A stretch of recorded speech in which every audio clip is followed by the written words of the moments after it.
Sailing Alone Around the World by Joshua Slocum. Read by Maureen Reilly. Chapter 6.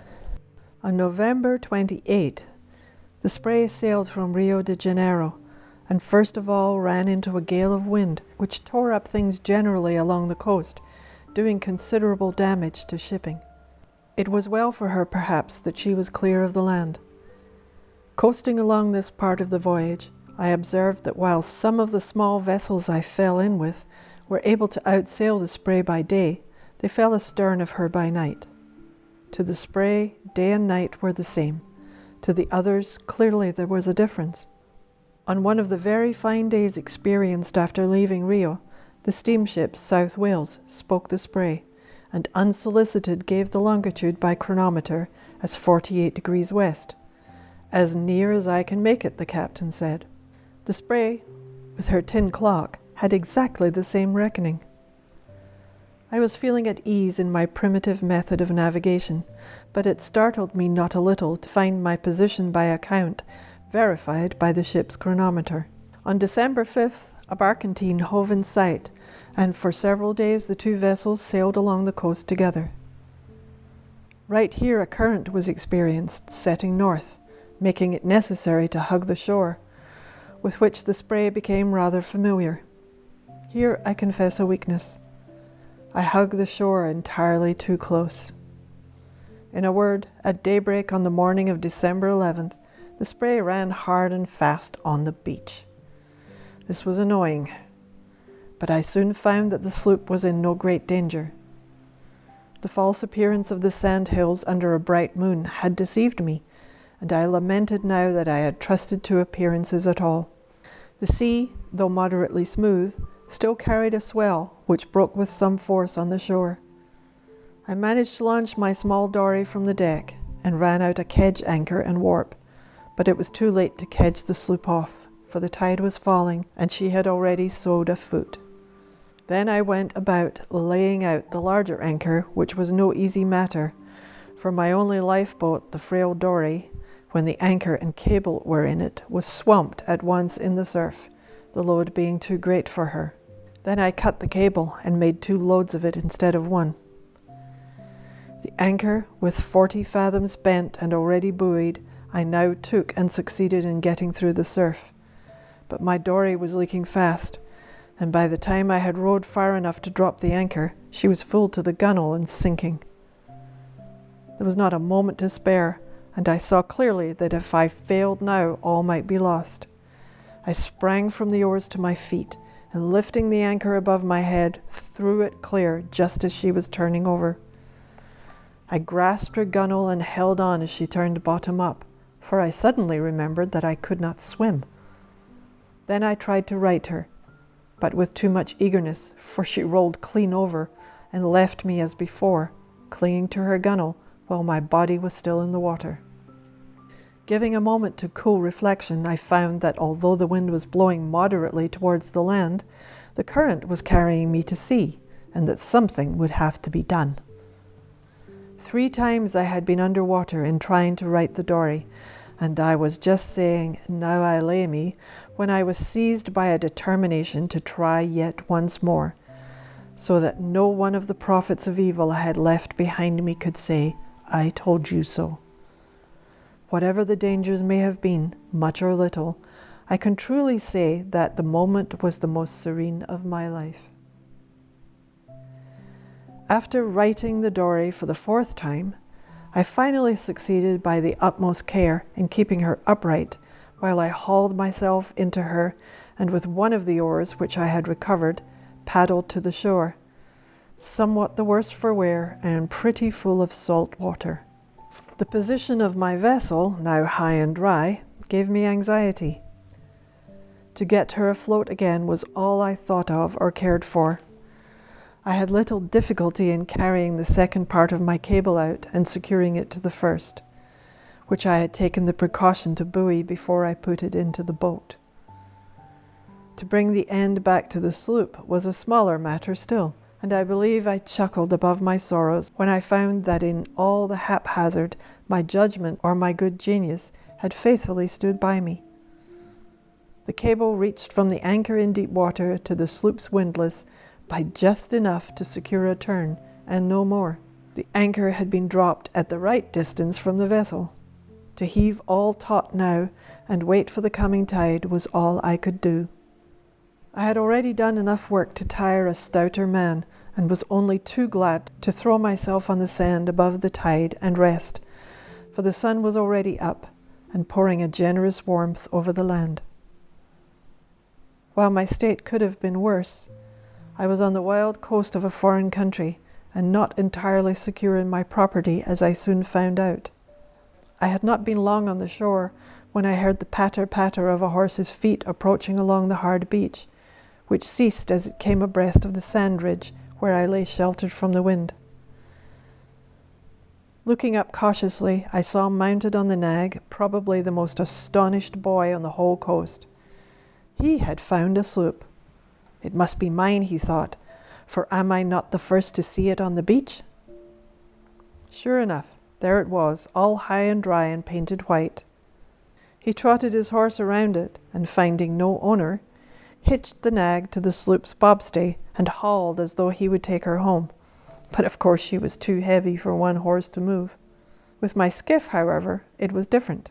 This he hauled some distance and concealed behind a dune in a bunch of tall grass. He had made up his mind, I dare say, to bring more horses and drag his bigger prize away anyhow, and was starting off for the settlement a mile or so away for the reinforcement when I discovered myself to him, at which he seemed displeased and disappointed. "Buenos dias, muchacho," I said. He grunted a reply and eyed me keenly from head to foot. Then, bursting into a volley of questions, more than 6 Yankees could ask.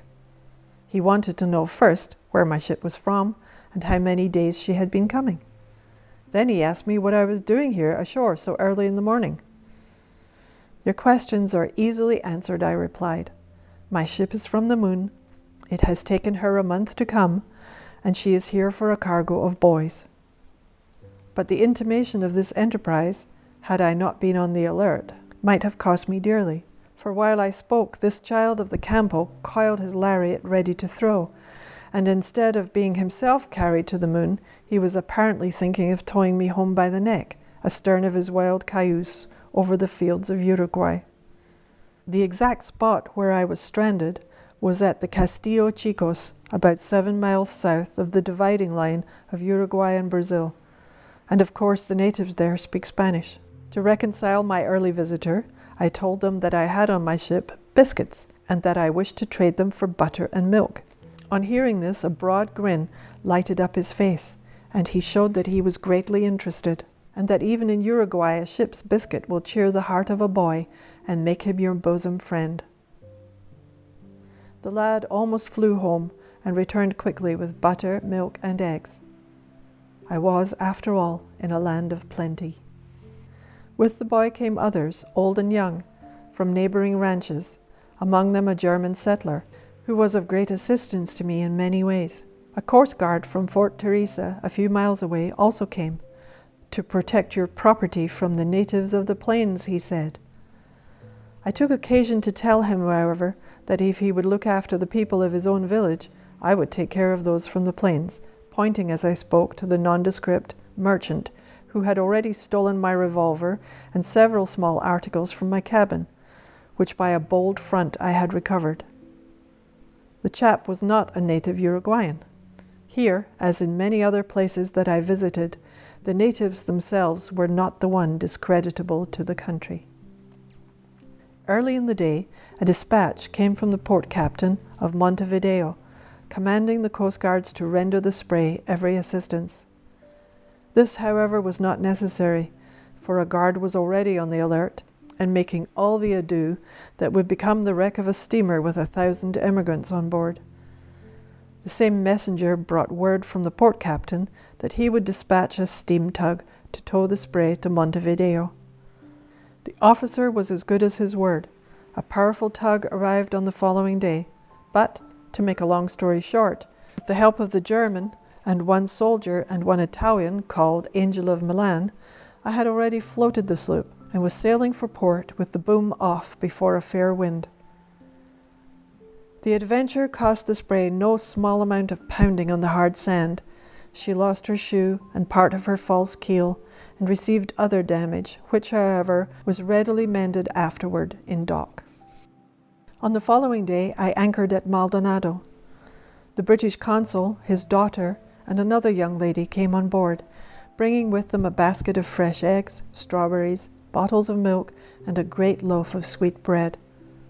This was a good landfall, and better cheer than I had found at Maldonado once upon a time when I entered the port with a stricken crew on my bark, the Aquidneck. In the waters of Maldonado Bay a variety of fishes abound, and fur seals in their season haul out on the islands abreast the bay to breed.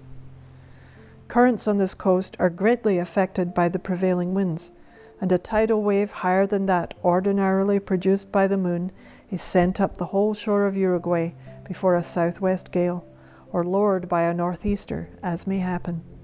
One of these waves, having just receded before the northeast wind, which brought the Spray in, left the tide now at low ebb, with oyster rocks laid bare for some distance along the shore.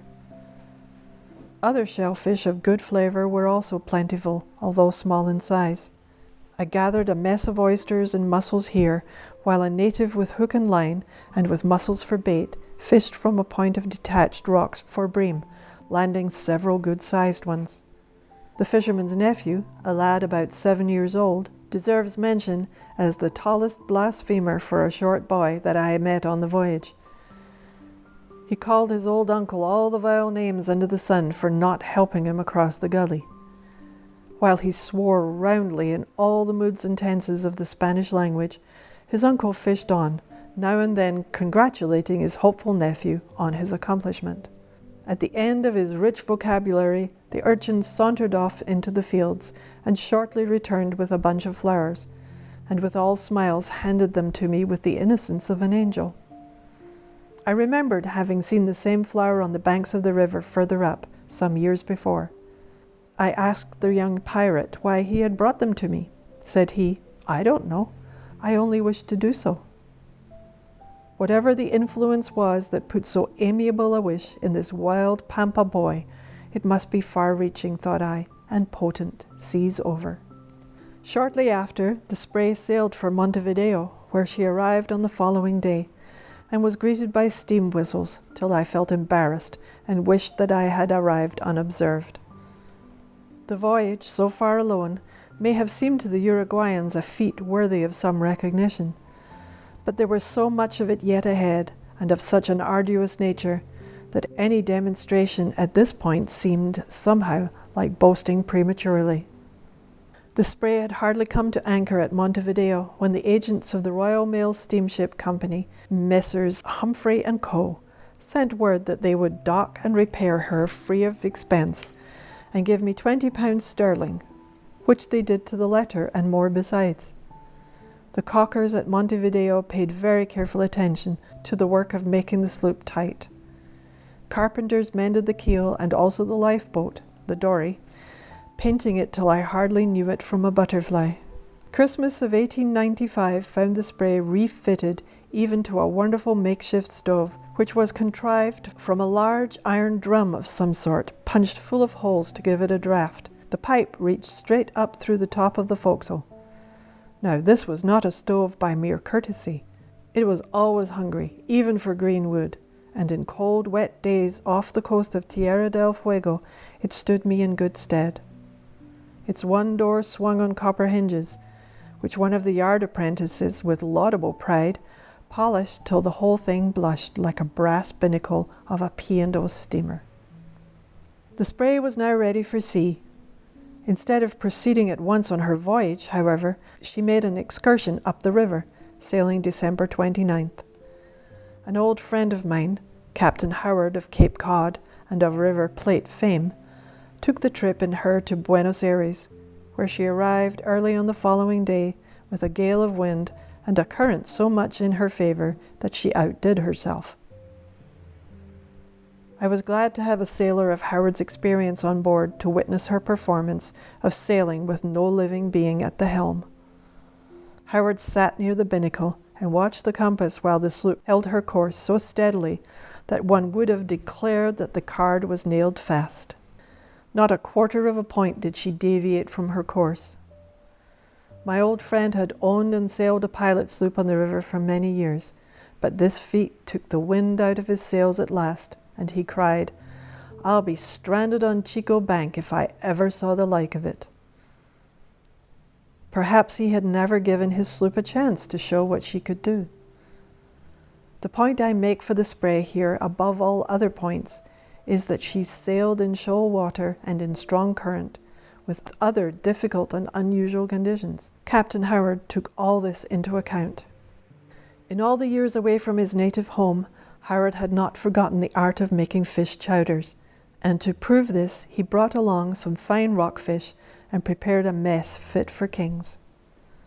When the savoury chowder was done, chalking the pot securely between two boxes on the cabin floor so that it could not roll over, we helped ourselves and swapped yarns over it while the Spray made her own way through the darkness on the river.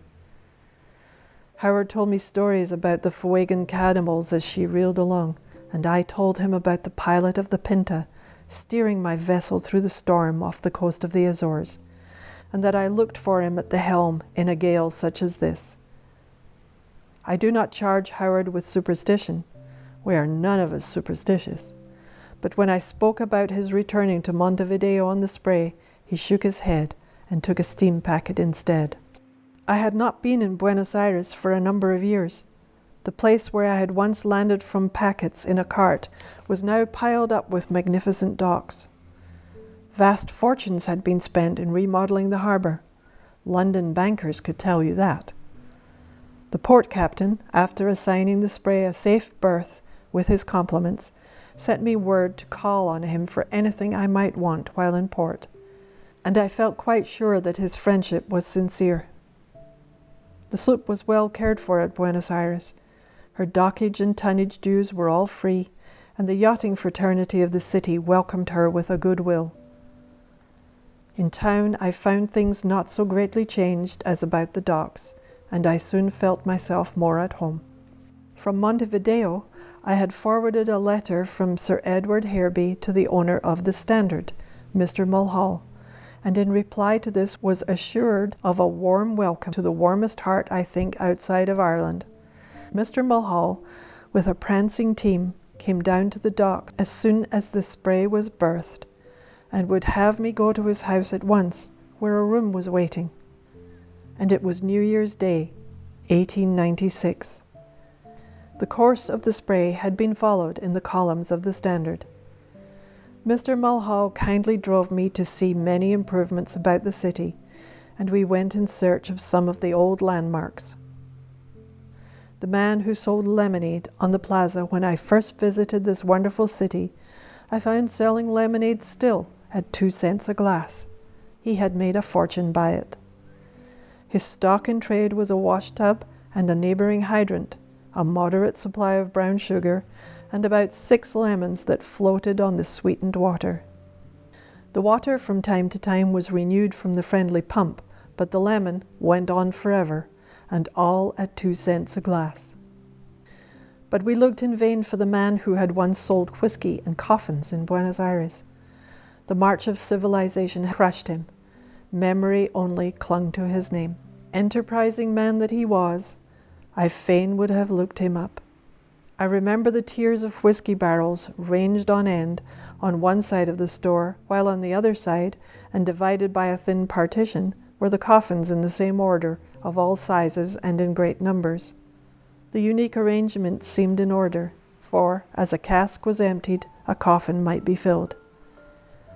Besides cheap whiskey and many other liquors, he sold cider, which he manufactured from damaged Malaga raisins.